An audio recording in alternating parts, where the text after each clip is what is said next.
Yo, what is going on, everybody? We're here. It's Thursday. It's another episode of Simply Sessions, and I've got my buddy Nathan here, and he's joining me for today's show. Bitcoin mentor, indeed. You've been educating the masses, correct? Yeah, I have been. Yeah, it's been fantastic so far. Yeah. Well, you're going to be a more integral part of the show over time. You're an excellent educator. You joined us on Why Are We Bullish? Just this past Friday, right? Just past Friday, yeah, right before the big bull run kicked off. Yeah, it's been a hell of a week. Well, Nico's waiting in the wings. He's going to be telling us, of course, the latest and greatest in Bitcoin. We're going to chat a little bit about the tech updates afterwards, and we're just going to get this show rolling. Of course, as always, this is live. Anything can happen, so I defer to our friend Bill here. We'll do it live. Okay. We'll do it live. Fuck it. Do it live. I'll write it and we'll do it live. And thing sucks. If you have not already, of course, like, subscribe, share. Free Ross. I'm Ben. This is Nathan. And this is your Simply Session.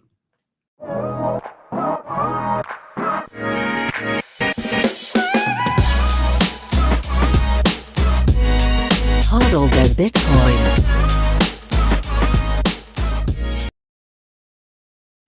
All right, before we bring in Nico, let's take a quick look at where we are on the market right now. I'm pulling up timechaincalendar.com, and let's make it look a little prettier than that. There we go. We're currently sitting at $87,496 per US dollars per coin. A single US dollar will snag you 1,143 sats. Very different from where we were last week. And Canadian milestones, we've hit a few. A couple of them, yeah. We blew past 100K, 110. I think we're sitting about 120 right now. Yeah. We got pretty close to 130 at some point. Actually, we did. I think we just kissed it. Yeah. We did. And I know because I'm making up ridiculous tweets every 10K that we pass, Canadian references only. But yeah, it's been interesting here in Canada, watching the Canadian moose shekel fail in real time. And we almost surpassed the market cap. We almost got past the market cap of Canadian dollar. Yeah. So more value stored in the in Bitcoin than the entirety of the Canadian dollar, or at least M1. But impressive. Take that, Trudeau. But besides that, in terms of fees, a little bit higher as of late, 22 sats per byte next block, but anytime 4 sats per byte, take that with a grain of salt. And in terms of Bitcoin mined, 19.78 million of them. That is 94.2% of the total supply. Now, I do want to give a shout out to Bitcoin Well, and we'll dive in here really quick, but shout out to sponsors of the show, Bitcoin Well. Awesome place in Canada or the US to be stacking sats. And I just want to give a couple of quick shout outs about why they're awesome. Number one, of course, if you're a person and you are looking to make large buys, we're talking $50,000 plus, you can go and you can check out Bitcoin Well Infinite. You can book a call with them directly on the website. They are just super awesome. They can help you through with everything that you need with a white glove service. And yeah, highly recommend. But even if you're not looking to buy 50 grand worth, you can still sign up. There's a QR code on the screen. You can sign up and you can earn sats and be able to throw a coin in the Bitcoin wishing well and earn sats as you buy Bitcoin, as you stack sats, as you sign up, as you refer friends. And we'll be doing that halfway through the show. So be sure to check out Bitcoin Well. Awesome resource. And furthermore, if you're in Canada, their network of ATMs plugged in to a light account allows you to buy Bitcoin without requiring ID. So highly recommend you check out that as well. But we're going to give a quick shout out to a couple other sponsors, and we'll be right back with Nico with the news. So we'll see you guys in a moment.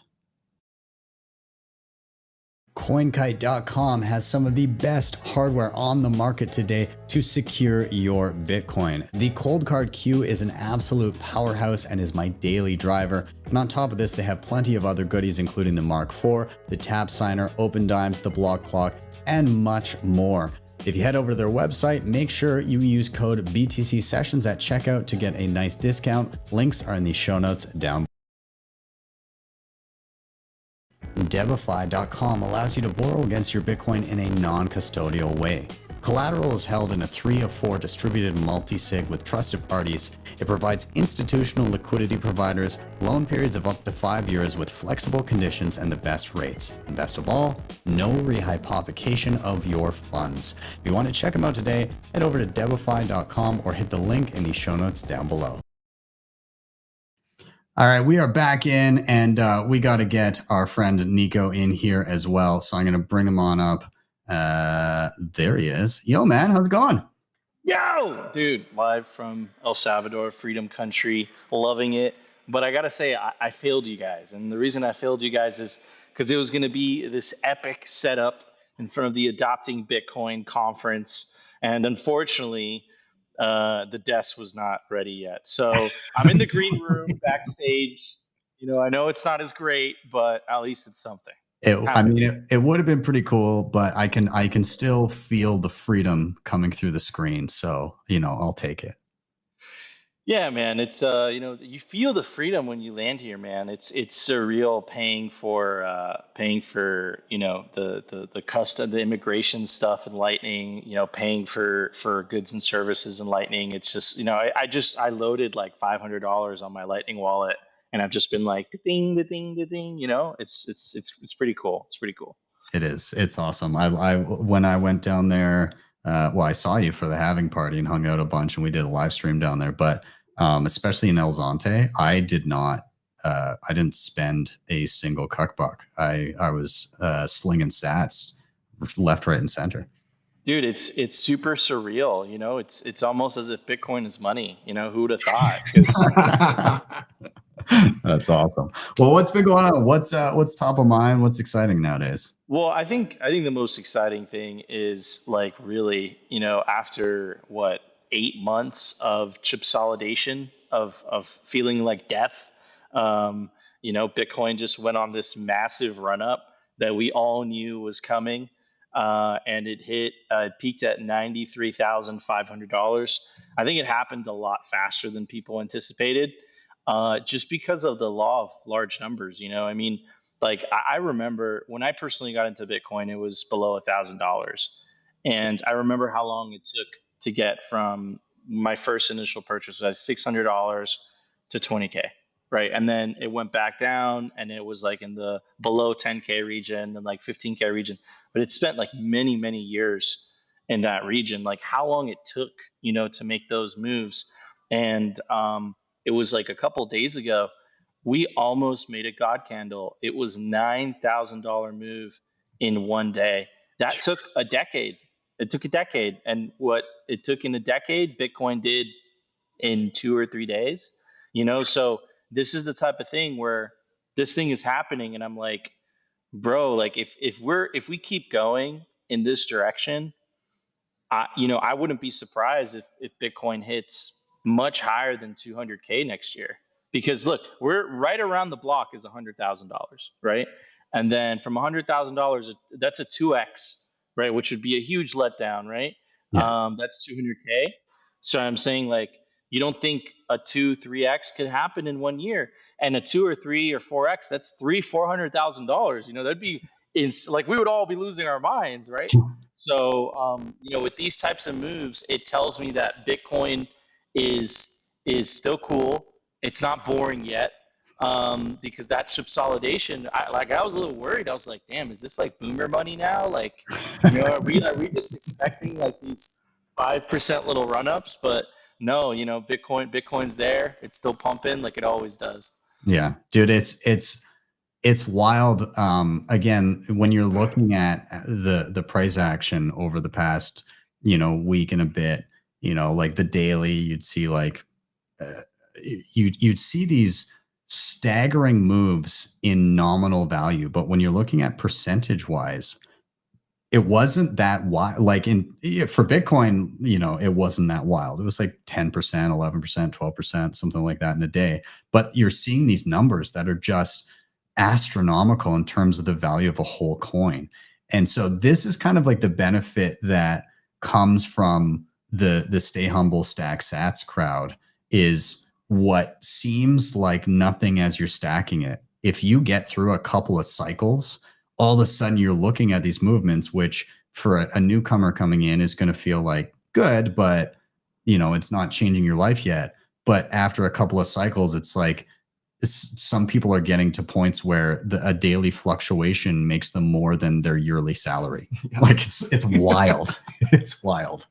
Dude, it's so crazy. I mean, I think it was like American Hodl that was like talking about that, just like basically making the case that, like it's like you've reached Bitcoin's end where, these 1 or 2% moves like make more money than, you could ever think of making in a year realistically. Yeah. And I think that's the case, so it's pretty crazy, man. I'm happy that, Bitcoin's back. I'm pretty confident that we're going to hit 100K by the end of the year. I think it was, if I would have told you that a month ago or so, you were like, that's impossible. But, Bitcoin's back, baby. And, a lot of this has to do with the Trump pump. Because this all started because Trump won the election. I was like, oh, shit, Bitcoin's back. Oh, my God. So, it's pretty funny. The Donald's Orange Man, Orange Coin. Anyways, speaking of Orange Coin and Orange Man, this is like kind of like a topic that we've been talking about for a couple months now, which is this whole idea of what I call the great disintermediation. And I think we've finally closed the loop. I'm calling it. And essentially the theme is the internet has disintermediated information and it's disintermediated money. But I think that loop is closed. And the reason that I believe that loop is closed is because they threw everything they could at Trump, like everything. They called him a fascist, like they tried arresting him, they tried, like whatever you can think of, they tried. And the independent and the legacy media was basically the entire time it was saying, yeah, that's true. This guy's a maniac, this guy's a fascist, he's a convicted felon.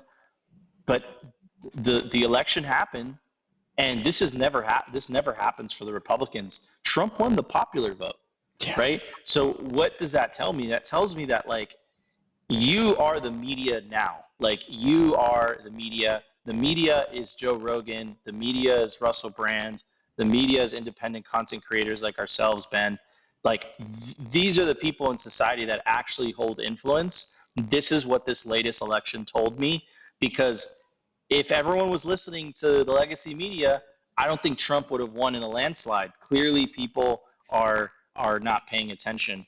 And one of the talking points that the legacy media was using was that Trump was a fascist. Like, Trump's a fascist. You can't trust the guy. He's a piece of shit, et cetera, et cetera, et cetera.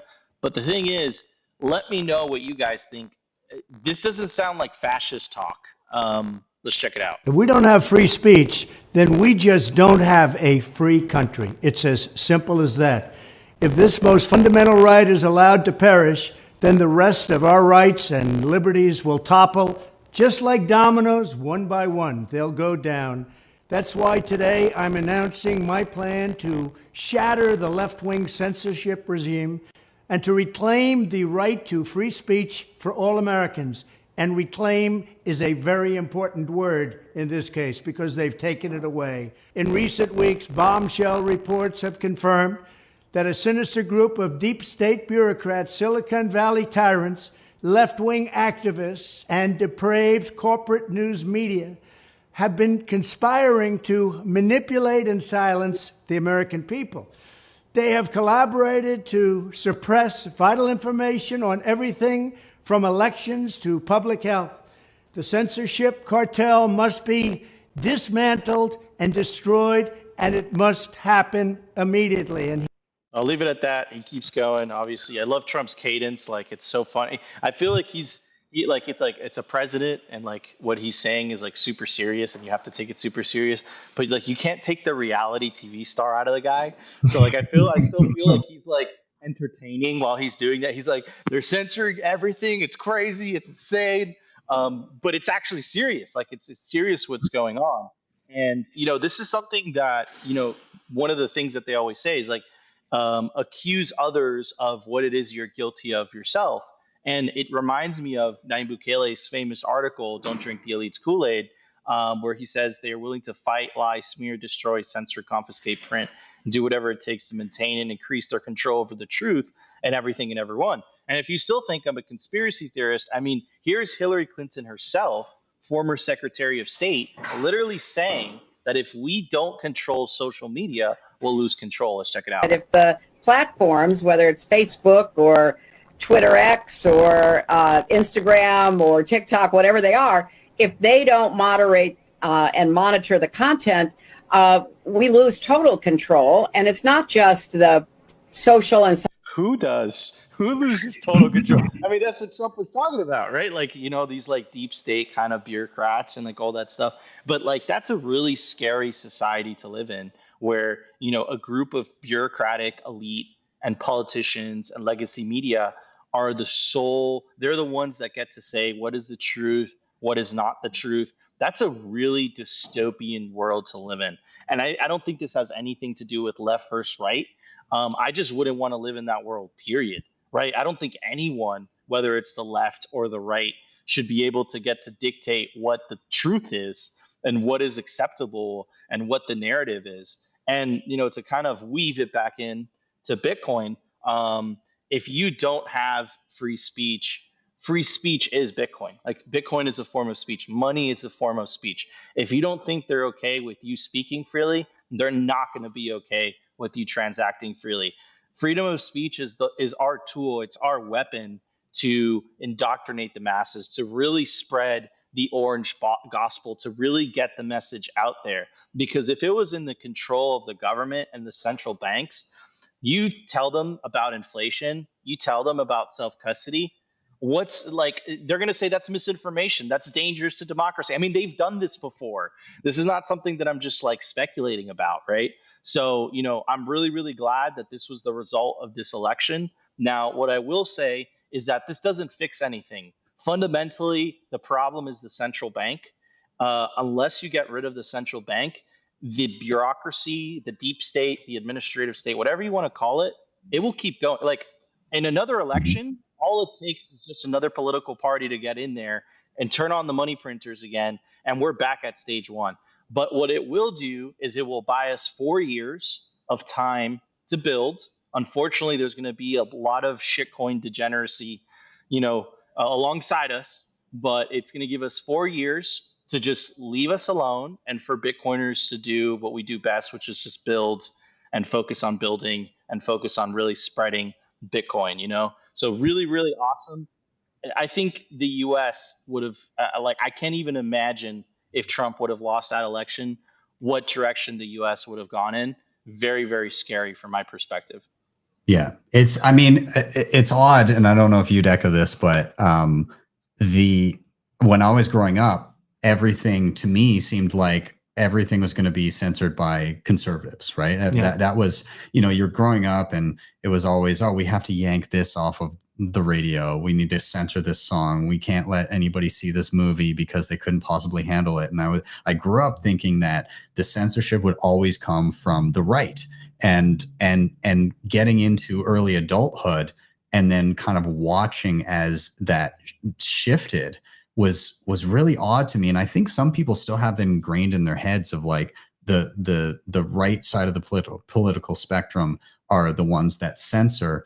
And it's completely, again, like to hear the Secretary of State say like, oh, we can't let people talk freely, otherwise we'll lose total control. Or again, like you watch, you know, the clips from The View in the morning, and it's like they're all like, oh, we can't just let people like do this. We can't, like, people are saying things.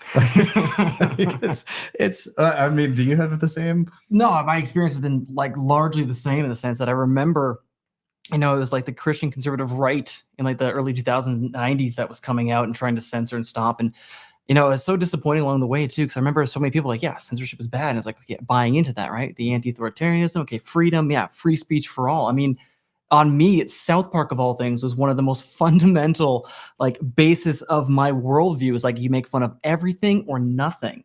And then to watch it, then another, you know, the other side of the aisle take power, and then people stick with that and not stick with the principles. It's just a shocker. Yeah. And the main lesson is it's not left or right. It's, you know, whoever's in power doesn't like the other side being able to speak their piece. And so we need to transcend that. There's no left or right. There is the state. There is no, what Red is and it? blue. There is no red. There is no blue. There is the state and there is you. Right. So, yeah. Oh, you're muted, buddy. Sorry, they're literally setting up backstage here. So you just hear radio, you just hear like radio things and people moving things. But no, like I completely agree. And I think that's something really important to remember, right? Because I think the lesson here is um, it's like okay, so the left gets in power and then they want to censor their opponent, right? And then the right gets in power and then they want to censor their opponent. And this is why like protocols like Nostr are so important, because it's like you can't censor, and then because you can't censor, it's a forcing function for you to have to debate, because the only reason you wouldn't want to the only reason you'd want to censor is because you've run out of arguments. You're like, I can't argue this, so like I'm just gonna shut this down completely so he doesn't get to talk at all whatsoever, right? So yeah, I mean, this is why Bitcoin is so important. I think it was Jeff Booth. I forget who said it, but it was basically along the lines of, like one of the things that you have to get used to with Bitcoin is you have to get used to your worst enemy using the protocol, using the platform, and you can't stop it. You cannot stop it. Like it is what it is, right? So anyways, lots of news to get to. Second, Nayib Bukele's famous "I told you so," and it's absolutely hilarious, right? So this is an article from October 3rd. As you guys could hear, you can hear the radio and people talking. I apologize.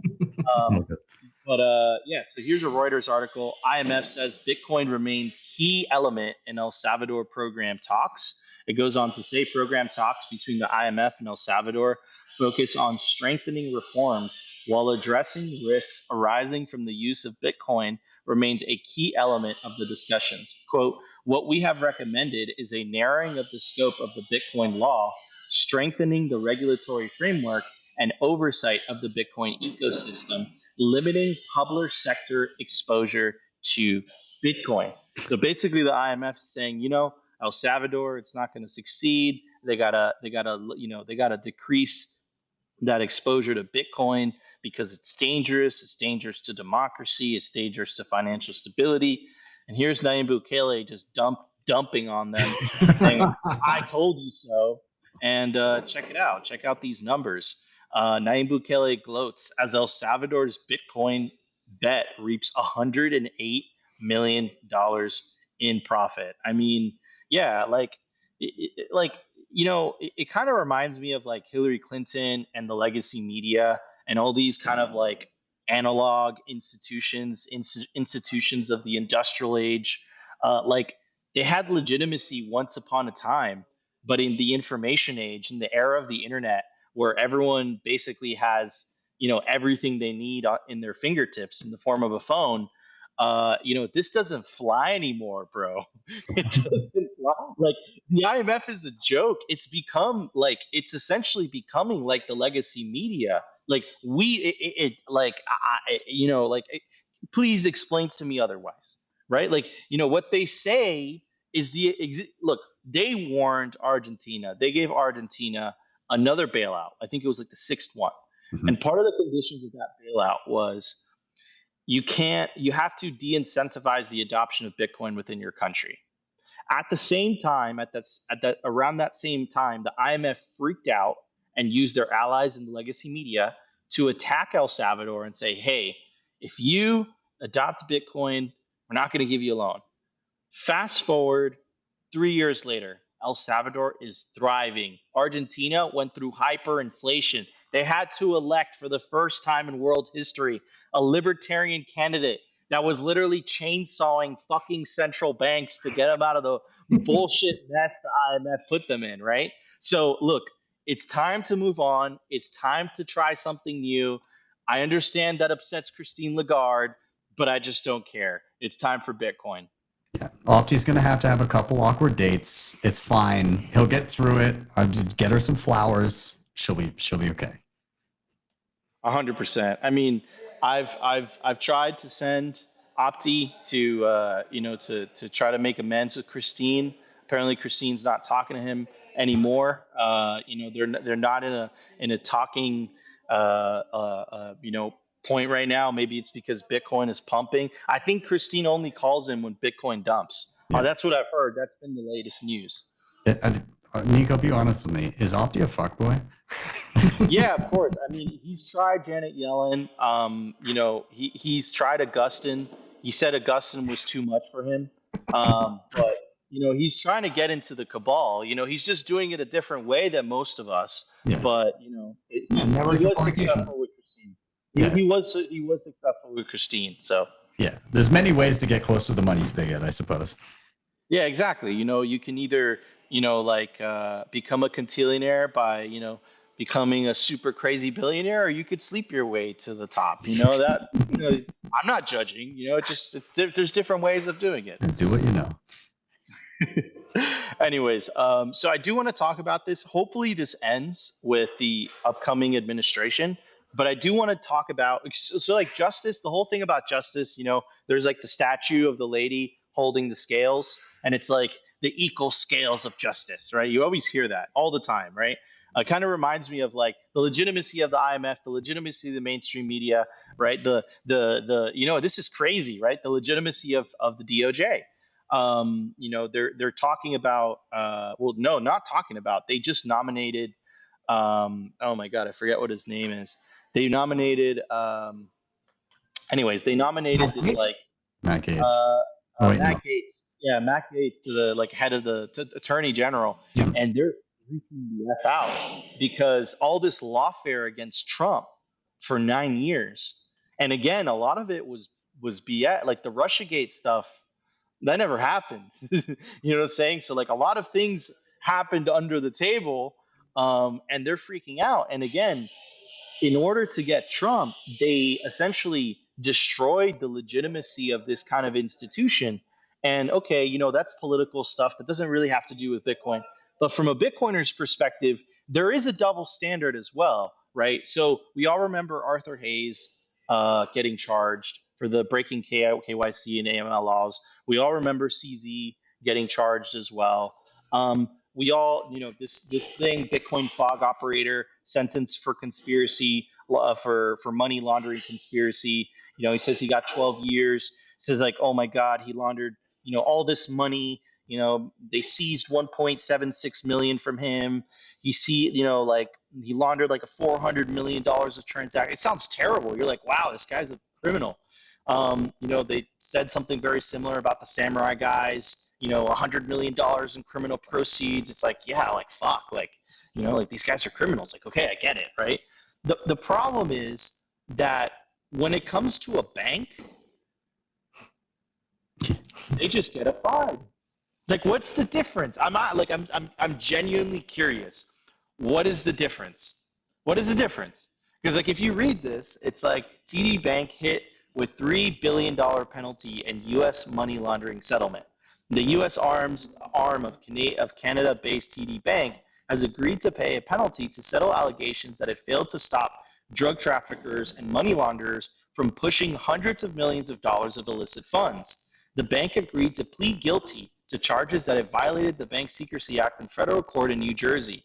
TD also settled a number of civil investigations by the U.S. Treasury's FinCEN, the Federal Reserve, and the Office of the Comptroller of the Currency. Between the criminal charges and civil suits, the bank has agreed to pay a total of more than $3 billion to U.S. authorities. According to prosecutors, TD Bank's U.S. unit failed to uphold proper anti-money laundering controls for almost a decade, from 2014 to 2023, during which time prosecutors said numerous criminal enterprises were able to transact through the bank. This includes a Chinese drug trafficking group that bribed bank employees and was ultimately able to launder more than $470 million in cash linked to the sale of fentanyl and other illegal drugs, as well as another money laundering scheme that sent tens of millions of dollars to Colombia. Okay, excuse my language, I get it, but what the fuck is the difference between this and the samurai? And what is the difference? Why does our sector go to jail and then they get a fine. It does not. This is not justice. This is not justice at all. It doesn't make sense, right? So It's pay to play, right? It's legal for a fee. I guess, right? Like they see it as a cost of doing business. Like they're just like, you know what? We got caught. Let's pay the fine. It's okay. You know, maybe let's sell the Chinese drug trafficking ring. Let's keep it down low for a little bit. You know, in 5 years they can come back. Like that's bullshit. You know, that's total bullshit in my opinion. And for a decade too. Like it wasn't like, oh, there's whoops, this happened, and you look at the samurai stuff. Oh, there he is. Okay, so talking about. So Opti, that's Ben's Opti. And listen, so for November 27th, check this out. We're gonna have a cage match, a moose in the middle. You guys are gonna drench yourselves in maple syrup and fight, and whoever wins, that's the channel. It's only fair. That's how it works up here. That's how things are decided. Yeah. So that's crazy. You want to say hi, Murphy? Hi. We got Everybody's the whole crew. But anyways, appreciate you guys dropping by. I'll be there in a sec. Yeah. So another thing also that I always hear, and this is a great response from the one, the only, the legendary Jack Mahlers. Here is Dave Portnoy kind of blowing a gasket. And let's check it out. I think he's absolutely, this guy is so fucking funny. Let's check it out. I fucked up Bitcoin again. I have it, but I was going to buy $2 million on the ledger with Barstool. And I think I said I want in the 40s. I went to do it. I literally switched the money into Kraken. And by the time I got the 2 million into Kraken, was it 39 or 49? It was back over the threshold. And my CFO's like, want me to buy it? It's like, no, we wait for it to go back to this number and then buy the 2 mil. And it just never went back. I've given up on crypto. I love crypto. I own it. It's on the ledger, not as much as I'd like. It keeps me up at night, time to time, because it's like, if I just put 10 million, I would have made 10 million. So that haunts me. But I'm almost at peace with it. It'll just always be that sweet piece of ass that got away, you know? So, I mean, I don't know how he does it so much. Like, how does this guy it's like everything that you could do wrong, he does wrong, and all you need to do is nothing. Dude, it's it's absolutely hilarious. It's super super funny. But here is, like, in all seriousness, Jack Mahlers just saying, and for anyone who's tuning in, I'm sure there's a lot of new people. Price runs up, people start searching for Bitcoin content. Here's Jack Mahlers literally explaining as to why you're never late to Bitcoin. Listen, thinking you're late to Bitcoin is a failure of ego. I'll repeat that again. Thinking you are late to Bitcoin is a failure of ego. Bitcoin is an ego test. Late to Bitcoin, according to who? Oh, you're comparing yourself to your childhood friend. Oh, you're comparing yourself to people on the internet. Oh, you're comparing yourself to your coworker. That's why you think you're late to Bitcoin. What is that? That's a failure of your ego. That's an insecure, small person. All of those, that has nothing to do with Bitcoin. You think you're late to Bitcoin? Michael Saylor just bought $2 billion worth of it. You're late? Where? How? Bitcoin's an ego test. As soon as you can sacrifice your ego and say, I'm not bigger than this thing, I can't control this thing, I am one with this thing. This thing is more important than me, it's bigger than me. It's when you become a Bitcoiner. You join the network, you have every single equal right with everyone else on the network. There's no hierarchy, rules with no rulers. That's when you become a Bitcoiner. So I think thinking that you're late to Bitcoin is a failure of ego. Stop comparing yourself to other people. Listen, at the end of the day, you got to put your money somewhere. You got to put your time and energy, your effort, your labor somewhere, right? You get up, you go to work, you contribute to this world.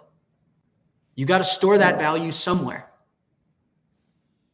You're not going to store it in the best place to store it in human history because you're comparing yourself to your friend?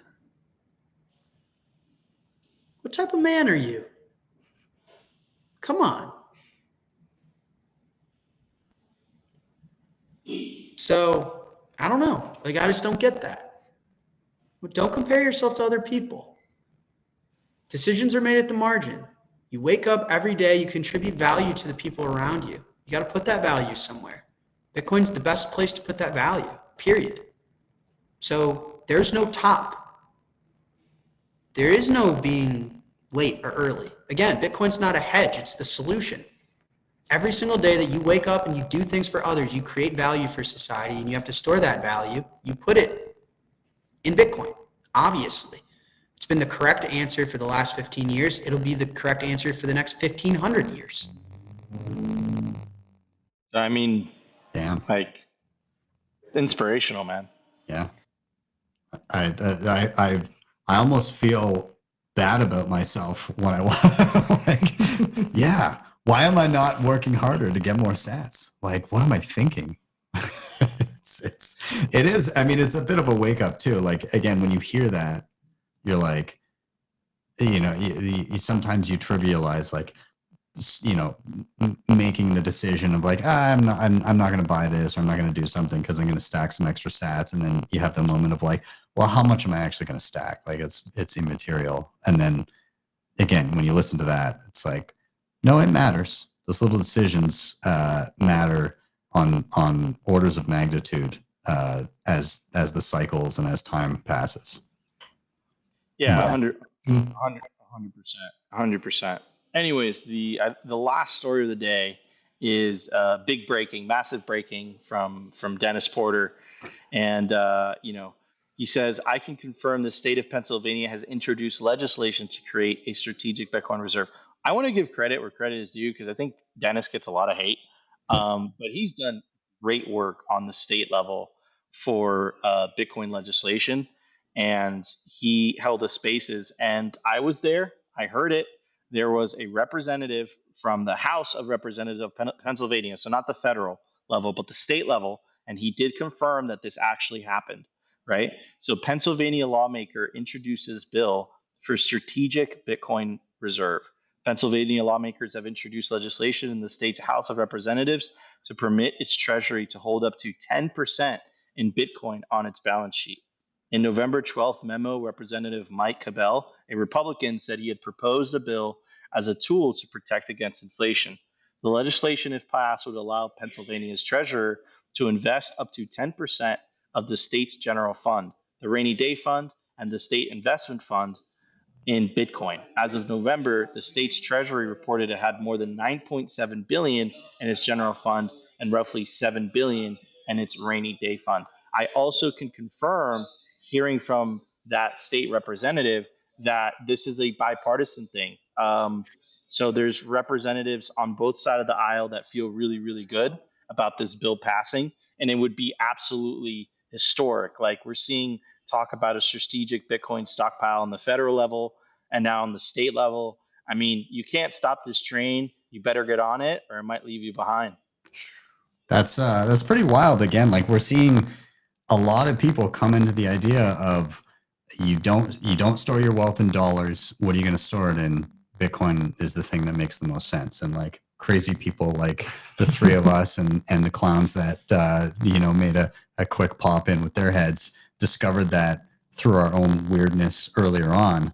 But like, people whose job it is to protect purchasing power are starting to figure that out as well. Absolutely. Yeah, incredible. I mean, the idea too that usually anytime the parties can agree on something, it's the worst thing possible. But now we actually have Bitcoin bringing them together in a positive way for everybody. 100%. I think everyone can get behind, sound money for everyone, right? Anyways, this was your Simply Sessions for November 14th. Talk to you later. Have a good time, man. All right. So we are going to continue on. We're going to be back in a moment with, we're going to give away some sats, of course. So make sure that you have your Lightning wallets ready so that you can scan and stack some free sats. The first person to snag these sats will be the one that takes them. So you got to be quick on the draw. But in the meantime, we're going to give a quick shout out to our remaining sponsors, and we'll be right back with some giveaways. We'll see you guys in just a moment. Keeper is a fully open source Bitcoin app created to help you stack sats long term. Easily use your hardware devices or assisted keys to create multi-sig wallets and plan your inheritance. Head over to bitcoinkeeper.app to download the app and use code BTC Sessions 30 to get a 30% discount on your first subscription. Speed is one of the fastest growing Bitcoin Lightning wallets out there. It is a fast and secure way to send and receive Bitcoin and stablecoin payments instantly. You can even swap between Bitcoin and stablecoins directly in the app. Also in the app, you can buy gift cards for all the best brands and earn rewards in the process. To download Speed, simply scan the QR code on the screen, click the links in the show notes down below, and use code BTC Sessions 10 to get 5,000 sats for free. All right, we're back in and we're going to give away some sats. And so I am pulling up bitcoinwell.com. They're awesome. They're in Canada. They're in the US.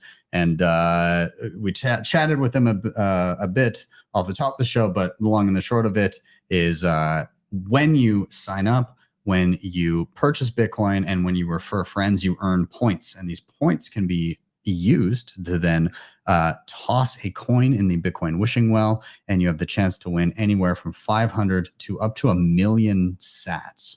And so we're going to do that now. I'm going to hit play now, and I'm going to hit redeem 500 points, and we will give this a toss in the well. And the first person to scan is going to get 500 sats. So get your cameras out. Whoever snags that first is the sole winner. So if you do win, let us know in the chat or in the comments down below.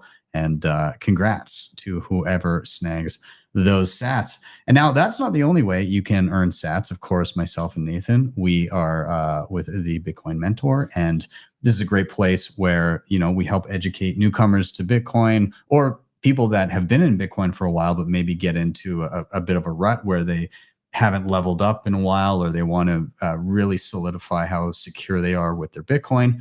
But some of you watching may be at a point where you feel pretty secure, but you're about to have just so many friends. Have you been getting the text messages? I haven't yet. I've sent a couple out. I did a little bit of a victory lap, but I haven't got one yet. Yeah, I mean, they're coming. And I've gotten a few where people are like, hey, I remember you talking about Bitcoin a while back. Can you help me out? Can you get me sorted? And so, you know, a lot of people are you know, get excited and are keen to chat about that, but maybe they want to learn some stuff that you are not well versed in, or you just want to leave them with the experts. Well, you can send them our way. And you can sign up and be a Bitcoin Mentor affiliate. So there's a QR code at the bottom of the screen there. And the way this works is you go in, you fill in some information, you're going to get your own personal link. And every time you send somebody our way and they sign up and do a session, you're going to earn $21 in Bitcoin. And that's just not for their first session, but it's for every session that they book in perpetuity moving forward. So somebody comes, they book 10 sessions, there's $210 for you. And so this can be an excellent way to earn some additional Bitcoin with very minimal effort on your part. And the best part is you get to stack sats as new Bitcoiners stack their skills. So I encourage you, scan that QR code, sign up to be an affiliate. And when you start getting inundated with questions, there you go, share that, and people will begin to learn and level up, and that's a beautiful thing. So with that, we're going to dive into the tech updates here. So we're going to rattle some of these off. I'll leave that QR code up there for a second before I take it down. But Crux version 24.11.0 experimental tamper detection tool and other improvements. So Crux, if you're unfamiliar, this is an open source hardware device that you can DIY. So you can get these little devices and flash the firmware. It's kind of in the same realm as Seed Signer, but a lot more versatility in the types of hardware that you can use. I've played around a little bit. I'm not super well versed, so I gotta tinker more. But that's on the list of things to cover in tutorials. So what's new? experimental tamper check flash hash and tamper check code. They've got BIP85, which is great, and you can export BIP base 64 passwords. They've got some vulnerability fixes, multi-keypad position indicator, a whole bunch, some translations, some minor bug fixes. But I'm keen on the BIP85. I love stuff like that. I use BIP85 a ton, and just good in general to see more open source hardware options out there for those of you that maybe enjoy putting on a tinfoil hat, and I think we all do at points. But it cannot be understated enough that even if the state were to say you're no longer allowed to create and ship Bitcoin self-custody devices, that people can still build them from scratch. Yep, absolutely. Have you tinkered with like the seed signer or anything like that before? Just a little bit with the seed signer, and this one's still on my list to go through at some point in time here. I keep bugging TC in our chats about it because I know he's working on it as part of a multi-sig as well. Yeah. Crux is pretty interesting. I'm going to be playing around with it, but shout out to all the devs that are working on stuff like that. It's great.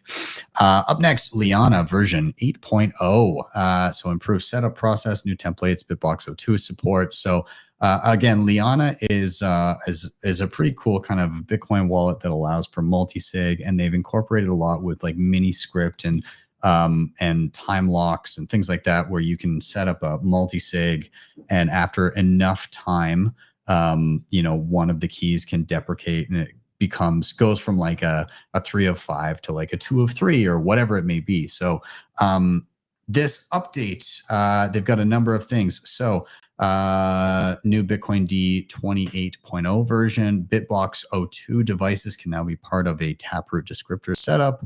The install process now includes examples of setups with fixed templates. So templates are great. I love the ability to have a general guide of how to get set up for people that really, sometimes people like guardrails.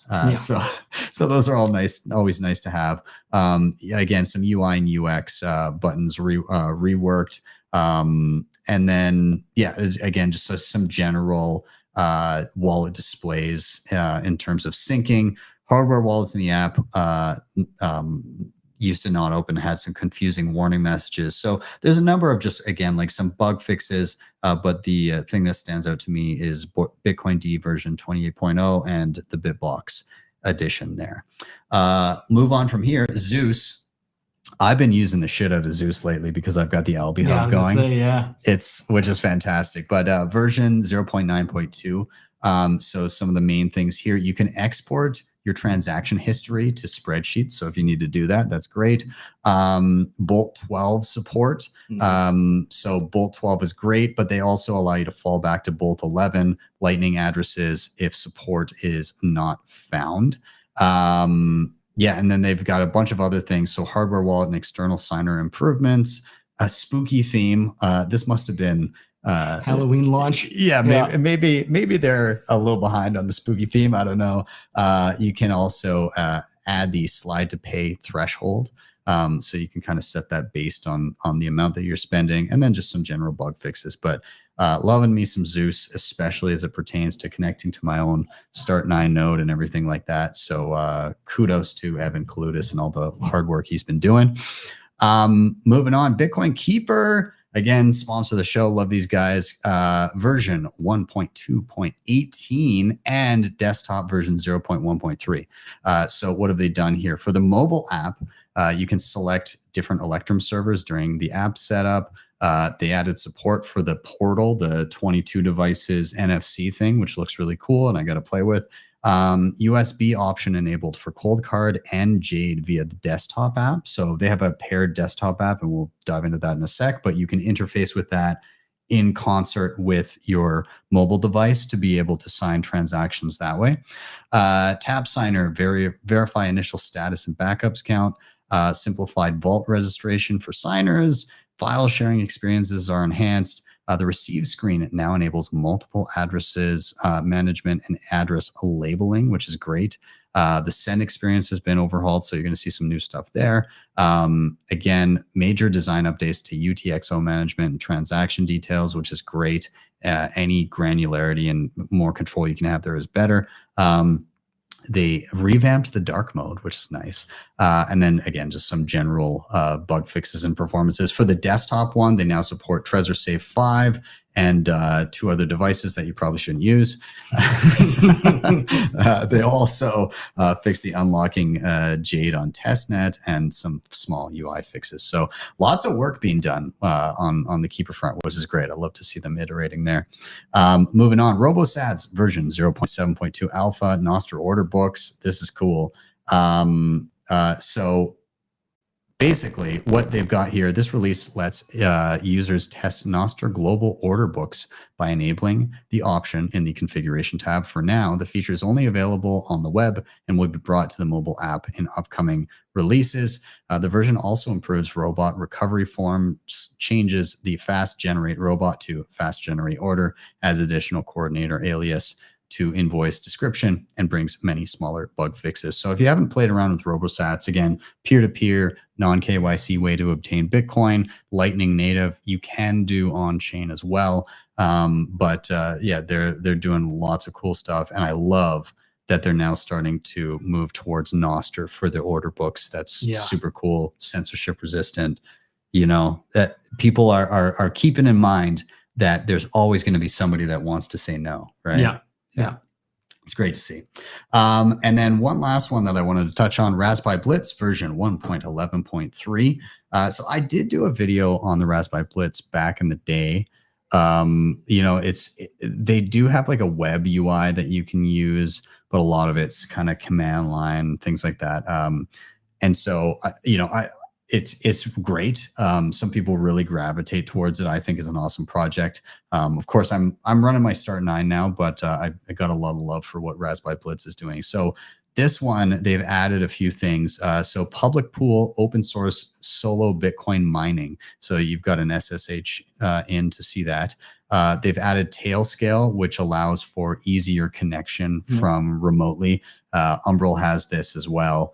And it is super handy, I will say. Let's see. I'm unfamiliar with Telegraph metrics, so I'm not super well versed in that update there. But I do know, of course, about how to connect Zeus to see Lightning instead of just LND.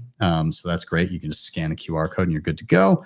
They updated Core Lightning, Thunder Hub, LNDK, Helipad, Mempool, Balance of Satoshis, a lot of updates for the various apps there, which is great to see. So kudos, Raspberry Blitz. And I've got one last shout out here.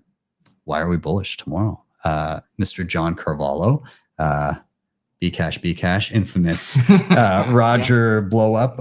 But more importantly, as of late, of Synonym. So they're doing the Synonym Lightning wallet, which is really cool. Excited to have him on. Of course, Scott 9000 of BitAxe, creator of BitAxe, awesome dude. I saw him in Nashville for the Human Rights Foundation thing, which was super cool. Have you got the chance to tinker with a BitAxe or anything yet? Oh yeah, I've got one on the back shelf, and I absolutely love it. Yeah, it's such a cool, like, it takes like no power. Yep. Pretty easy. You just like connect it to your Wi-Fi and you can access it from a browser or a phone or whatever. And then you just, I mean, are you just like solo mining? Oh, I'm just straight solo mining. But even more than that, I just like it as like this beautiful little aesthetically pleasing, almost art piece on the mantle behind me, right? Yeah. It's a good conversation piece, right? Like exactly. Somebody sees it, they're like, what in the hell? And then you get to have a conversation about mining. I think I love the drive towards solo mining this cycle, not as like, you know, you don't have to be like hashing up a storm, but the idea that as a hobbyist and as an educational tool, you can get something relatively accessible and relatively cheap, plunk it on your shelf, learn a little bit, and then also in the process have a bit of a forever lottery ticket. I think that's pretty cool. It's beautiful. Plus you get the dream, right? You get the, you know, just hanging out looking at things like, what would I do if I got that block reward? And now, like, there's been a few blocks mined by BitAxes, and more recently there's somebody that had a future bit. A future bit, yeah, which is the same idea. It does double as like a node and and a home miner, but somebody hit a block with that. And if you think about it, at today's prices too, like, Bitcoin was peaking out fiat terms the other day at 93,000 American, and so with fees, you're almost looking at over 270K. Yeah, it's crazy. And in Canadian cuck bucks, that's like you're it's 5 million. Yeah, exactly. You could buy half the country. You could buy a province or two for that, I think. I could set us free. Exactly. It's going to cost a bit more. We're going to have to print a few more Canadian moose shekels to afford that, I think. But yeah, so Scott 9000 is going to be on. Also, Portland Hoddle. He's awesome.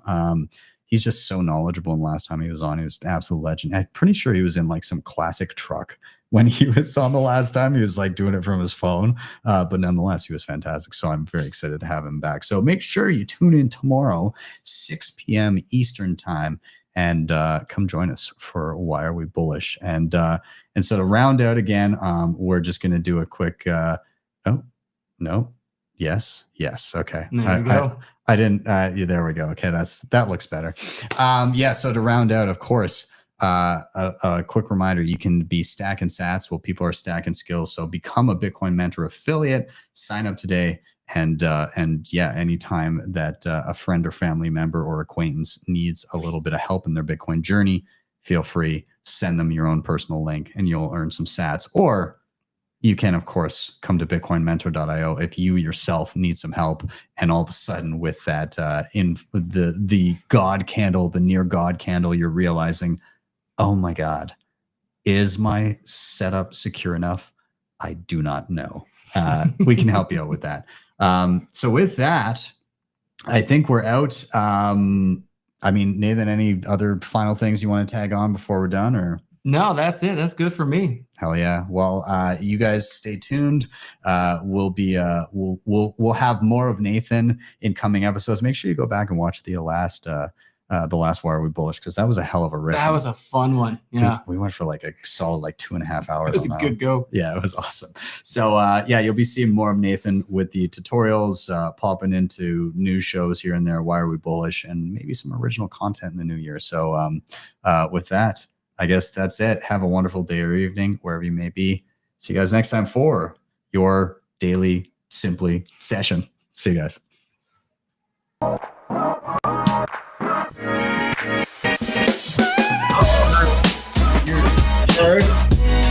Hodl the Bitcoin.